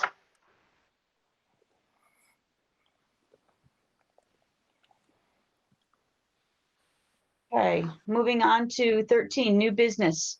Enclosure 13.1, first read of graduation requirements. So this has been to both program and policy subcommittees. And so this is a first read, so there's no need to make a motion for this evening. We would hopefully present this for approval in our second reading during the December board meeting. For the graduation policy, there was a quirk that was approved in the original policy when it was approved last in January of 2020. And on page 3 of the policy, it includes a couple of paragraphs that specify that a middle school student taking a high school course, which a number of middle school students do, it's not an unusual situation, that they must achieve a B or better in order to get high school credit for those courses. That was never our intent at the middle school level or the high school level. And it actually creates a bit of a bizarre scenario, because you can have a middle school student and a high school student sitting in the same course. So let's say it's French 1, which is offered at the middle school. And so I'm a high school student and I go to middle school once a day to take French 1. And as a high school student, I can get a D in that course and receive high school credit for it. But the middle school student sitting next to me who gets a C+ in it which is a grade that would be adequate to move them up to French 2, would not be eligible for credit in that course. So to have two different expectations for students sitting next to each other doesn't seem to make any sense to us. Again, it was never the intent to have that in there. So basically, the only change in the graduation policy would be the removal of that clause. Scott, how did that ever get in there? Judy, I'm not exactly sure. I suspect that the legal clerk who initially typed this up mistook a section B in the state guidelines and interpreted that as a grade instead of a subsection, and so therefore it got turned into a grade. Okay, so Stephanie, do we make motions and then have discussion? We don't no. have to on this because it's a because first it's read. First read. Right, yeah. Can I Hi, make a this is comment Jean. then, Stephanie? Sure, Judy, I have go. two people talking. Judy, finish up. What were you saying? No, I was just going to say that being a parent of children who love learning, and we allowed them to take as rigorous course loads as they wanted, even if it jeopardized their class rank. I will tell you, it really pays off in college because they learn how to how to work very hard, and they still love learning. And I just share that because I'm on a parent group website for WPI, and my daughter's doing very well. Her grades are not even close to an issue, but some students who received even lower AP scores or lower SAT scores, but they're at that college, they were number 1 or number 2 in their class, and they are falling apart. And I share that only and one of the reasons I stepped off of program committee, because we started going away from that. But at one point, our goal at RHAM was the love of learning as individual students. And it was not about just getting A's or B's or whatever. It was to learn as much as one could for just the sheer love of learning. So I greatly support this step. And it should not ever be punitive in the way that Scott explained it. Inadvertently, it could be. Okay, Jean, did you have something to say? Scott had just said that was the one change that we had put in, but we also added the words "but not limited to" at the top, in addition to cutting those paragraphs. I'm just looking. Yes, you are correct. Thank you, Jean. On the same page, one of the intents of the new legislation was that we expand opportunities for students to earn credit outside of traditional classrooms. So the bulleted list right above the strikeouts includes some of the options that students can use to earn credit. It includes virtual learning, work-based learning, service learning, dual enrollment in early college. And we did add to that list, including but not limited to. Prior to that addition, it looked like that list was the inclusive list of what students could do to get credit outside of the classroom. Including but not limited to, we expand that to provide other options as well. Stephanie, can I just, I remember this policy quite well.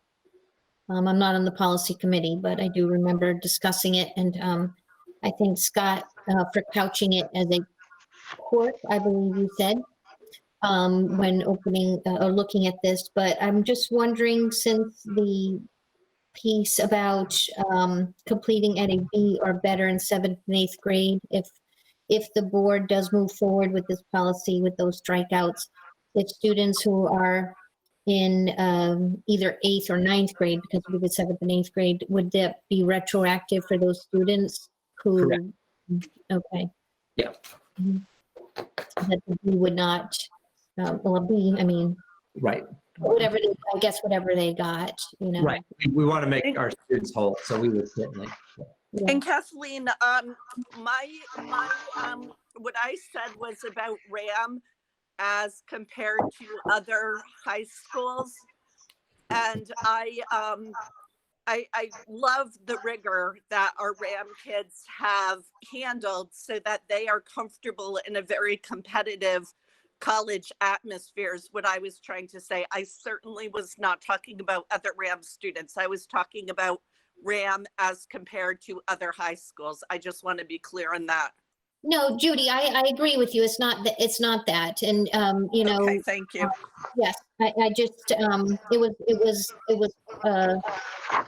as a parent, and also as a friend of other parents who have had students go through that scenario, expectations and motivation are very different.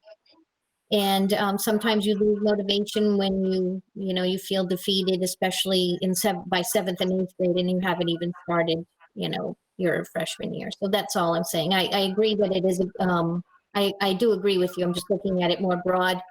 And I'm sure you can empathize with me as a special educator. Sometimes I look at the students who might not be able to reach those things despite supports and all the motivation they could possibly have. And I just want to keep in mind that those students as well who are trying really hard but might not be. Kathleen, this is a long conversation, and one of the reasons I stepped off of programming. I think even our most highly gifted students should have adequate supports to be as successful as possible. And I definitely agree that all children should be supported academically, emotionally, socially. And in all seriousness, if you ever want to talk about that offline, I have a very good perspective because my children, and at times I counseled them not to take the hardest course loads possible, but they wanted to. And it ended up working out really well, but I could share that with you, educator to educator or whatever. Thanks, Judy. Sure. Okay. Are we ready to move on to credit for online courses and closure 13.1B? Okay. So this also has been in front of the program and policy subcommittees, and very much in tune with the graduation policy, providing students opportunities to earn credit through online courses, fits with providing additional opportunities other than traditional classroom learning. And in fact, I think most of you are aware that we've provided online opportunities for years, particularly with our virtual high school program, so that we have 25 seats in each of the fall and spring semesters for students to take online courses through virtual high school. And we actually have a budget item that has been in place for a number of years that allows us to cover the cost of online courses for students that may be looking to supplement the high school courses that we offer at RHAM. So the change that we're looking at here is on the second page of this policy, there's some archaic language. It says any expense incurred for taking the online course shall be the responsibility of the student and shall not be the responsibility of the Board of Education. That's in conflict with our practices. So in order to bring this up to the current time and practices, the new language basically allows us to continue what we're doing in supporting students with online courses, but also provides kind of a safety net, and I'll explain why that might be important. So The Board of Education, the new language would read, the Board of Education may, in its discretion, cover the cost of the online courses that are not offered as in-class or online courses at RHAM. The Board of Education may also cover the cost of virtual high school courses offered through the district subscription with virtual high school. And the use of the board may is important in that we had a student who was interested in studying Polish. We don't offer Polish at the high school. So we supported that student in taking their Polish course, and the cost of most online high school courses are in the range of about $300 to $400. So that was an easy decision. And the state legislation, again, encourages us to make sure that we provide students with those types of opportunities. We had another student who requested to take an online UConn course, and that UConn course cost $2,500. So, if we were supporting students at that financial level, we'd be limiting significantly the number of students that we could support. So the language in there basically allows us to do what we did in that case, and we offered to support the student up to the level that we're supporting other students. So I think we contributed $300 to $400 towards that course. So basically, this brings us into alignment with our current practice of having money budgeted in the operating budget to support students in taking online courses that RHAM may not offer.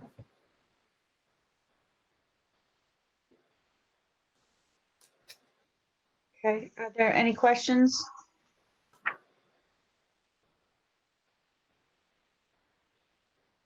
No?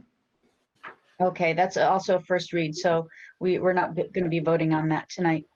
Did I hear anyone? No? Okay. All right, moving on to 13.2, discussion of converting snow days to remote learning days, enclosure 13.2. So this is a bit of a grand experiment that the state is providing districts with the opportunity to embark upon.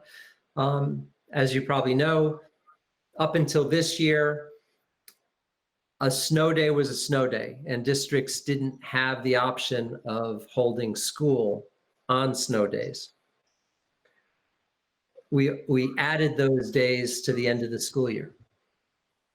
So if we had 5 snow days, graduation got pushed back 5 days, project graduation got pushed back 5 days.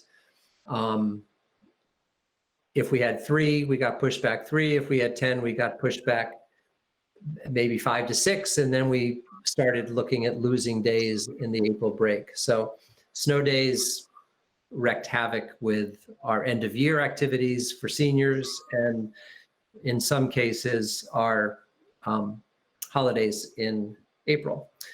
This year, the state, and this year only, so this is not any decision we make tonight is not a permanent decision. For this year only, districts are permitted to hold remote learning days on snow days instead of canceling school full out. Some districts are embracing this, and there have been a number of districts that are moving in this direction. Some districts, for very good reason, are not. And, so if you're, an elementary district that maybe doesn't provide one-to-one laptops for your students, you're probably not terribly interested in moving in this direction because there's no guarantee that your students will be prepared or ready to engage in online learning on this day. Because RHAM is situated and our students and staff are so comfortable at this point with online learning, it's something that we certainly are capable of doing. And again, this is a 1-year allowment. This does not go beyond this year. Having said that, I think a lot of us suspect that the State Board of Ed is kind of wants to see how this works. And if it worked well, then it may be an option moving forward. So the question that I'll present to the board is does RAM move in this direction of converting snow days to remote learning days? We posed that question to our staff and surveyed them to see what the sense of where the staff is coming from. And the survey results, 66.7% of our staff are in favor of holding remote learning days on snow days. 33.3% of our staff would like to continue having traditional snow days. So it's about 70 to 30. The caveat here is that if we were to have a storm that we suspected was going to be knocking out electricity, that was going to wreak havoc on internet connectivity and electricity, we certainly would not hold a remote learning day. But if we had a snow event that looked like it was not going to wreak havoc with electricity, then we would in fact convert that to a distance learning day. So you can imagine if we were to have a storm come through on a Wednesday when we're in remote learning anyway, it wouldn't look any different from any other day. If it happened to snow tomorrow or later this week, the high school wouldn't see anything different because the kids are home as we speak. So I support moving in this direction. I think it keeps momentum. I understand the feeling that every once in a while it's really nice having a snow day. It's nice having that break. But in a year that has been like no other, I think we have a lot of time away from school already. And I think trying to keep that momentum isn't a bad thing. Certainly, if we're able to hold graduation and project graduation this year, there are significant benefits to being able to pretty much lock in that day and not have it vary over the course of the winter. So my recommendation would be to approve a motion that would allow us to convert snow days into remote learning days within reason, obviously, assuming that it's not dangerous to do so and that it's not going to put students at a disadvantage because they won't be able to access their classes due to power outages, that sort of thing. Scott, I agree that you guys, your schools are really set up well to do snow days distance. But I do have a concern about hands-on courses. If you have snow days, then the days missed are made up at the end of the year. So any kind of hands-on course, they would have time at the end of the year to make up those skills. And we're talking about anything with the lab, the arts, phys ed, anything having to do with computers that has to be done at school, tech ed, the pipeline, program, they all lose really important content on those remote learning days. And I think with the hybrid model this year, I think those are the kinds of classes that are suffering the most, are those hands-on types of subjects. So to pile that on and take away those days of hands-on, really, it makes it really impacts those classes. So at least if you do have the snow days, you can tack them on at the end of the year and make up those skills. My other concern is parenting. The kids who are in elementary school who are calling snow days, and if they have to work remotely, then that's going to impact their ability to supervise their children during the day, during a snow day when they have nothing to do. And they're not distance learning. So those are my two concerns. But I do agree, you are set up really well to do the distance snow days. So I'm, Yep. there's a whole bunch of things to look at here. Lori?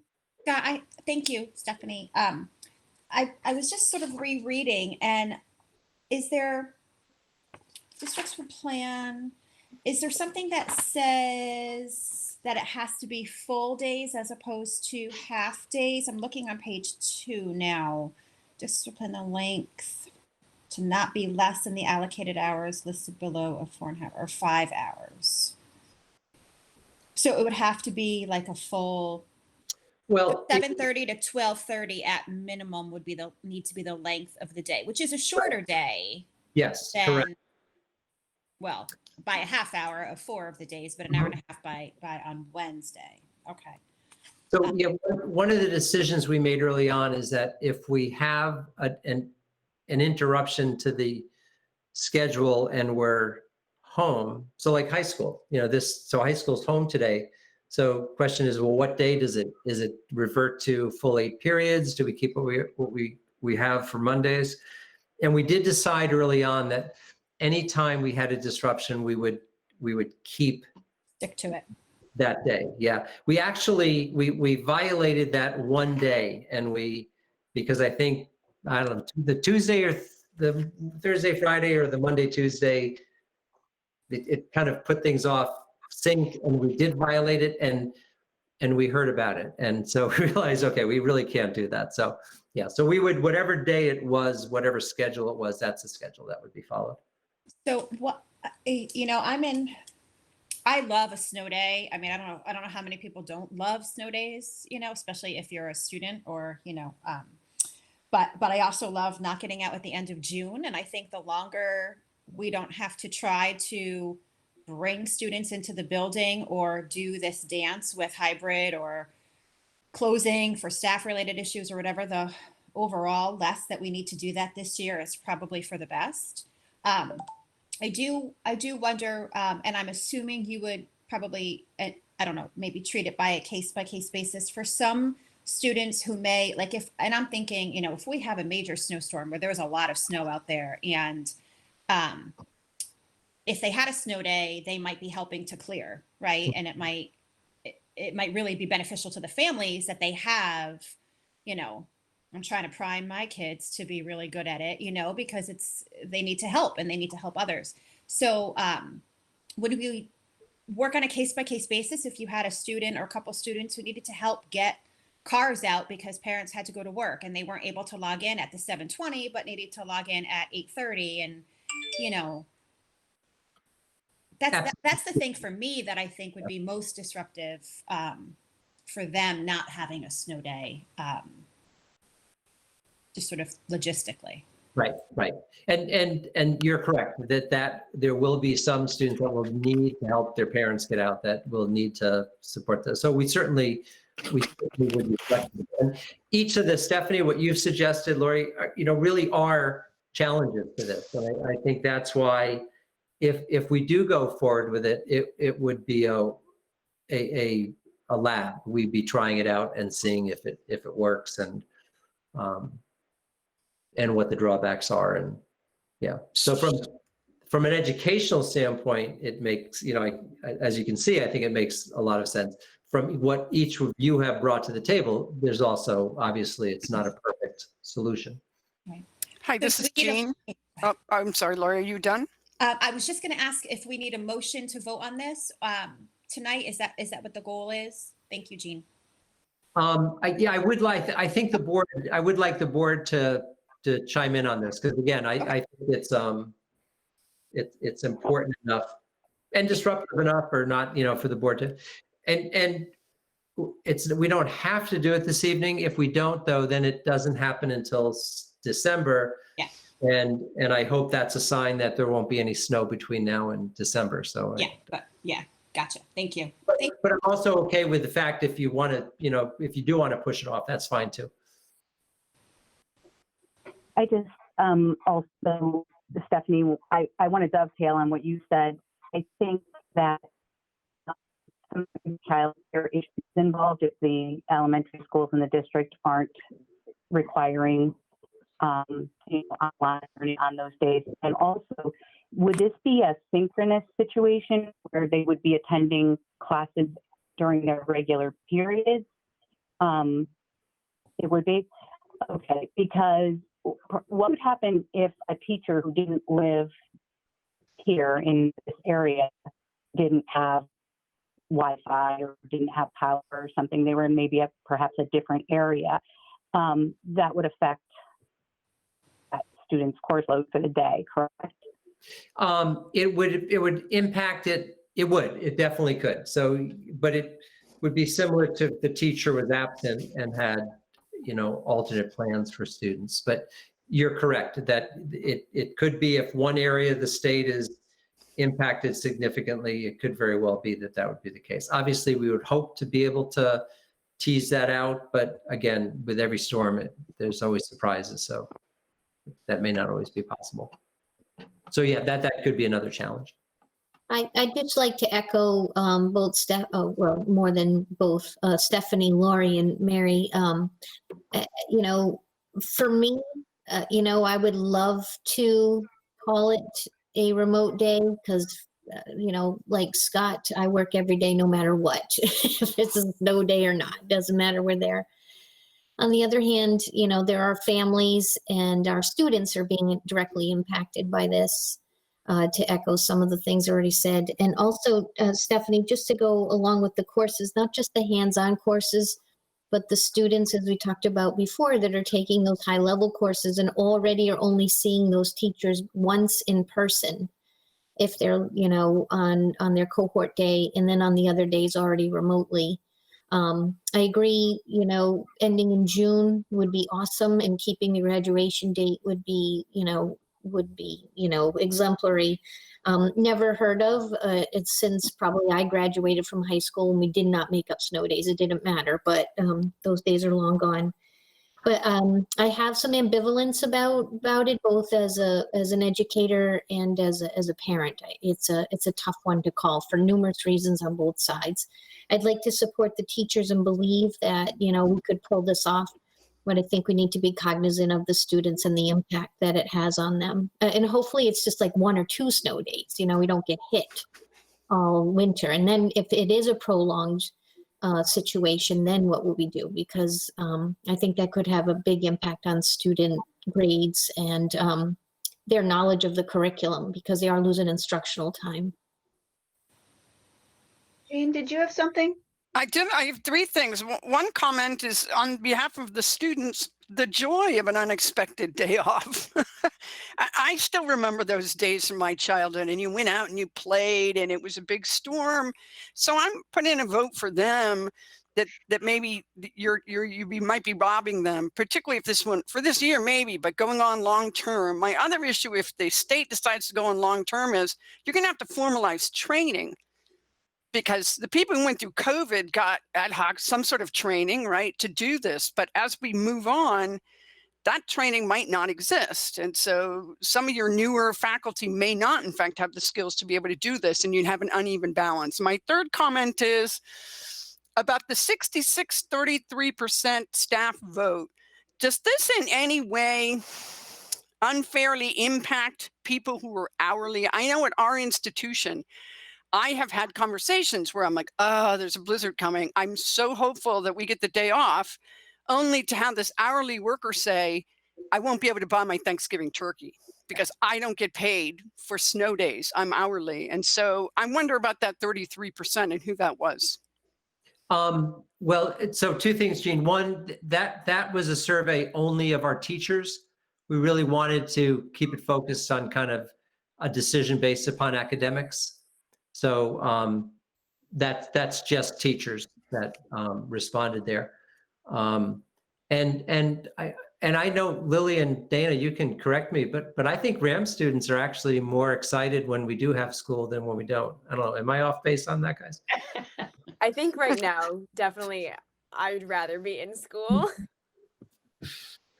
Yeah, definitely for the junior class too.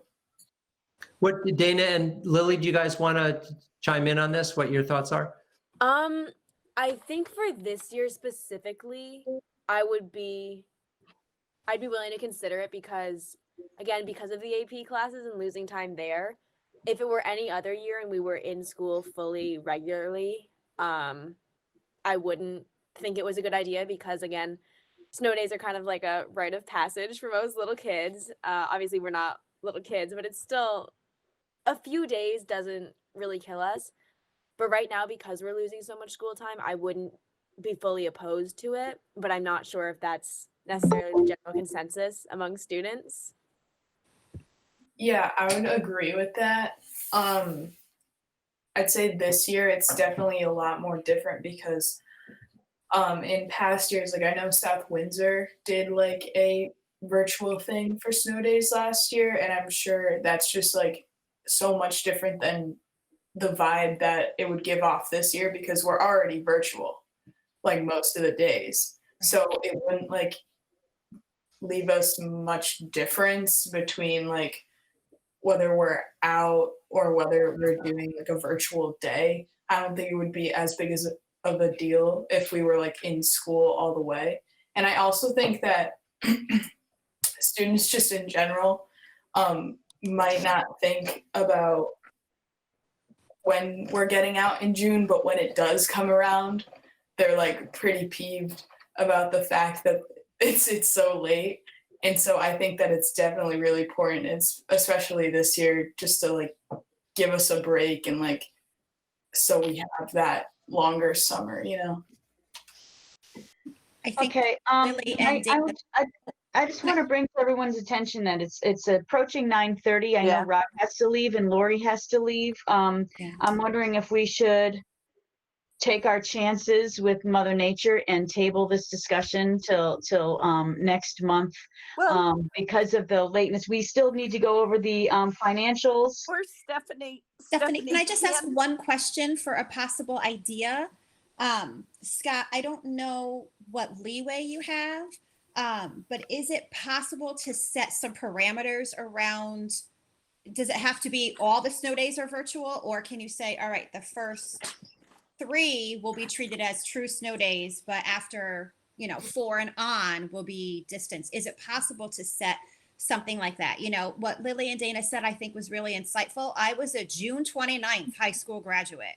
For some reason, there was a lot of snow that year and it was very long. So I get that piece, but I do also understand and appreciate the mental break that we get with snow days. So can we have some kind of parameter like that with this?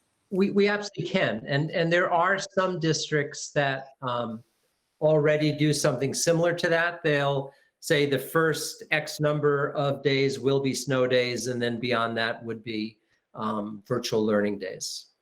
So if you looked at the RAM calendar right now, our last day of school is the 16th. Using that as a mindset, you could say the first 2 days would be used as traditional snow days. That would put it at that Friday, from Wednesday to Friday as our last day, and then any additional days, if at all possible, done as virtual learning days. I would be in support of that. Yeah. Stephanie, can you bring it to vote and use the language that Scott said? He said something with reasonable or with judgment. So he said, for instance, if one of the towns didn't have power, that it would be called. Could we? Okay, before we do this, Judy, we need to vote to go past 9:30 in this meeting, and we still have a bit more to go. So before we do this and it gets to 9:30, I'd like to take a vote on extending the meeting. Okay, so can we pause the discussion for just a second so we can take care of this? To So a motion to go past 9:30. I make the motion. Is there a second? I'll second it for discussion, Joe. Okay, is there discussion? Okay, we'll take it to vote. Mary, Yeah. Sue, No. You're very good. Joe, Yes. Lori, I'm going to abstain because I do have to go. So okay, feel it. Judy. I don't know. Come back to me. I'm considering voting like Sue. I'm starting to lose track. We was a need no. two-thirds. Yeah, we need Okay. a two-thirds vote, though. Okay, so Rob is leaving at 9:30, right, Rob? I am, so I'll follow Lori's lead and I'll abstain as well. Yeah. Oh, gee. I gotta All be at right. work at like 5. Kathleen, If you're leaving, is that an abstention or is that a no? Yeah, that's a no. I don't want to say no if you guys want to stay. I hate speaking Right. for other people. well, you have to leave anyway, so. But if we go and we don't have quorum, then we all have to go anyways. I don't think we're going to have quorum because Vin left. Kathleen, I could go either way. I'm fine. Jean, It sounds to me like it's not a good idea, given that people are leaving anyway, and I'm going to cut out at 10, regardless. Just because I have to get up and get a COVID test tomorrow. So, oh boy, 1, 2, 3, 4. You could count me as a yes and see what that does. Okay, so we have myself, Joe, Judy, Kathleen. 1, 2, 3, 4, and Mary. That's 5 people, which is not a quorum that say continue the meeting. Oh, I think actually, it's 2/3, right? go to bed, though. I think Dana and Lily should go to bed no matter what. It's 2/3. So, Rob and then we have Lori. Jean, Sue. I was going to leave after the snow day discussion. Ah. anyways. I've never seen this happen at one of our meetings. well, and I think the snow day discussion needs to be tabled. That's so funny. Oh my God. Maybe please table this discussion. It's fine.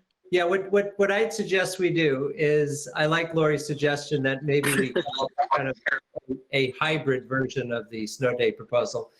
I'll share it with our folks, and Dana and Lily, if you could kind of float the idea amongst your fellow students, holding 2 regular snow days and then holding the remote learning after that. Would that be a happy medium that people would like? And maybe we could discuss that. I would still like to know the impact on hourly workers.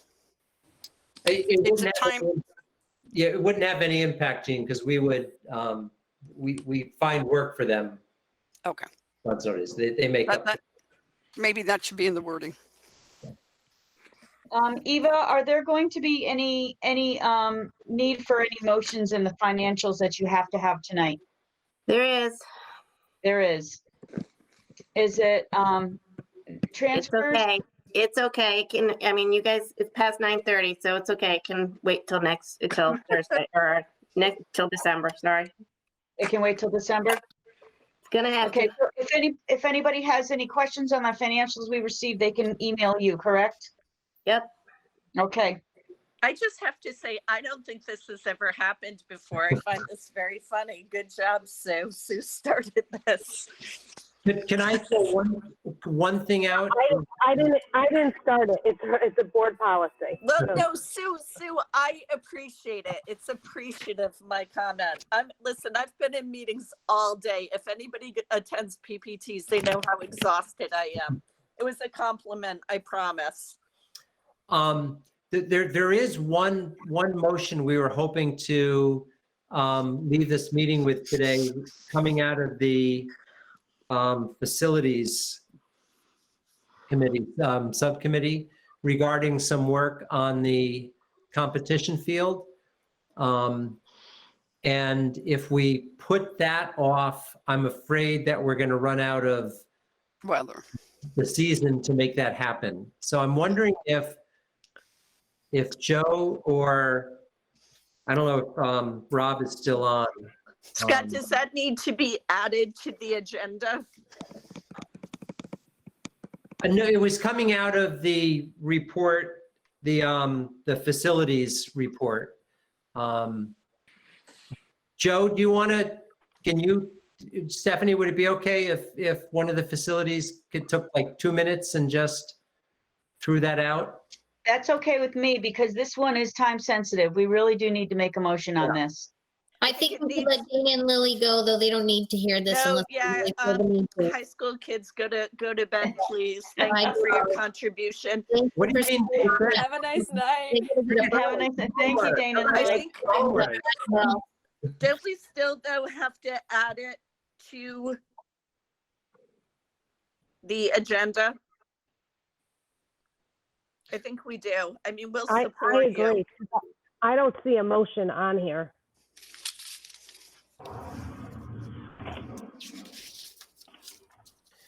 Well, Scott, I would just say, so for the committee, since it's coming up in facilities, but we've already approved a certain amount of money to do the fields. I think we have approval from the board.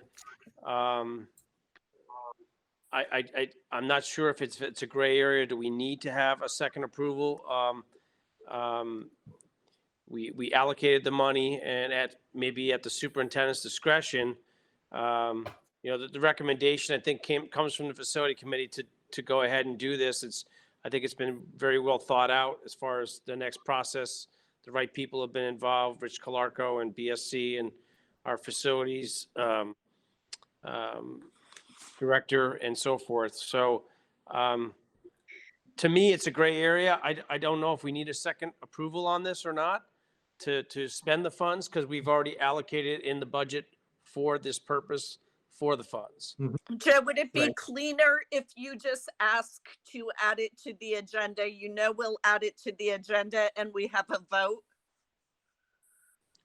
Well, I think we're past that point as far as How- adding and deletions, right? No, How you about can we- add how to about the we schedule- agenda you can add about- to the agenda at any time, even though there's a specific place you can still, or at least that's always been our practice forever. Because How about- as Scott said, we've added at, in like when we've done subcommittee reports, we have added before. How about we schedule a very quick special meeting to finish this? I'm fine with that, Stephanie. Just if we know it and we keep it cogent and we stick to specifically what needs to be addressed. Maybe it's just the items of financial and the facilities, and be clear with each other that we're going to be short. Yes. So Yeah, all it would agreed, be is agreed. financials and the subcommittee reports, and that's it. Is Thursday night okay with everybody? I have another board meeting Thursday night. Thursday is Wednesday- not okay. Wednesday night? Wednesday is not okay. I have a Th- board meeting. Stephanie, can I make a friendly amendment, or just Sure. can we just try to give Scott what he's looking for here?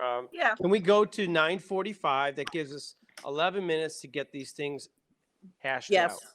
Yes. Okay, Can I make an emotion? Can everybody just stay to 9:45? Yes. We call it a firm, we're done at 9:45. Yes. I'd like to I'll make that second. motion. All in favor? Aye. Aye. Any noes? Any noes? Okay, we're gonna go till 9:45. Thank you, Joe. Thank you, everybody. All right. So just a quick cap, we're tabling the snow days, Mhm. correct? Correct. Correct. Until we have another meeting or to December, or whatever. And then we're moving on to the, whatever Scott needs and Eva, if we can squeeze Eva in for the next couple of minutes. Thank you. And the issue with facilities, again, and is the board has already approved the funding to address the drainage on the competition field. So we have already spent some of that money on BSC developing a plan for installing a a drain, a circumference drain around the track. They're modifying that plan based upon the work of, Rich Calarco's input, which has been very helpful.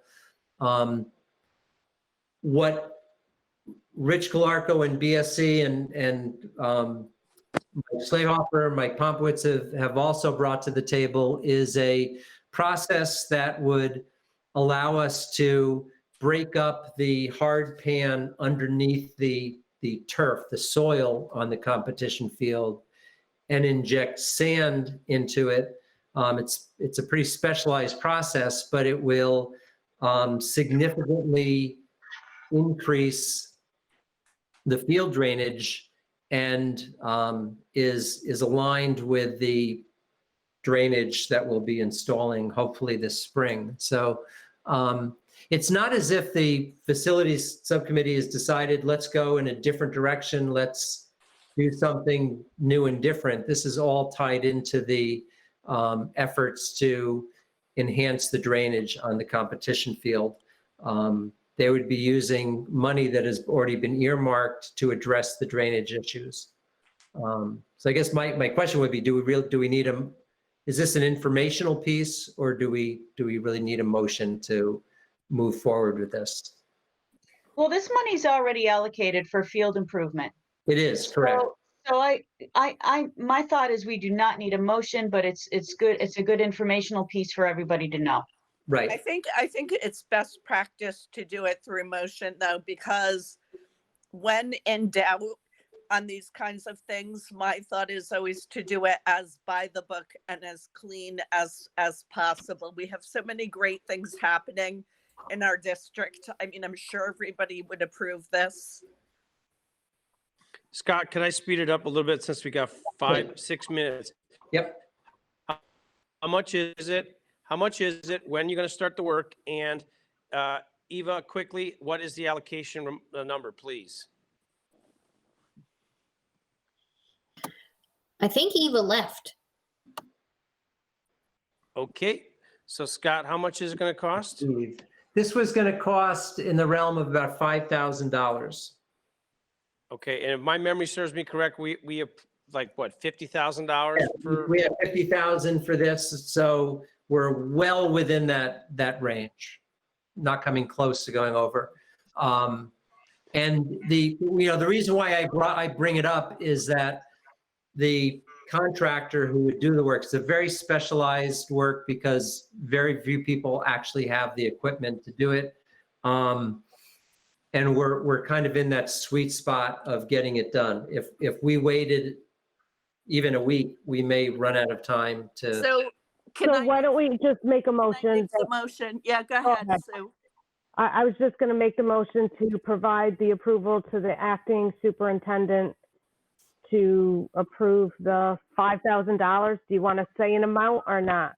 You're within budget, so- Not only because, if they, Yeah. but Okay. again, that's the ballpark that we're looking at. It's not going to be So- great. Making the motion to provide the acting superintendent the approval to use the money that was already slated and approved by the board for field improvement. I second that. Discussion? Vote, Mary? Sue? Yes. Joe? Yes. Judy?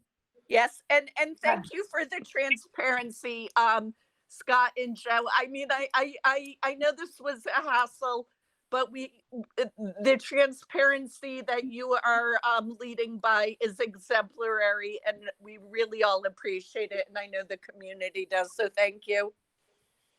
Great. Kathleen? Yes. Jean? Yes. And I'm a yes as well. It's unanimous. Okay, thank you very much. I appreciate that. Thank you, everybody. To get that work done. That really is very helpful. Okay, is there any other motion we need to make on facilities tonight? Is that it? That's it. And Eva has left, so And that Eva has sounds like left. it. So we will table financials to the next meeting in December. Yes. All right, public comments?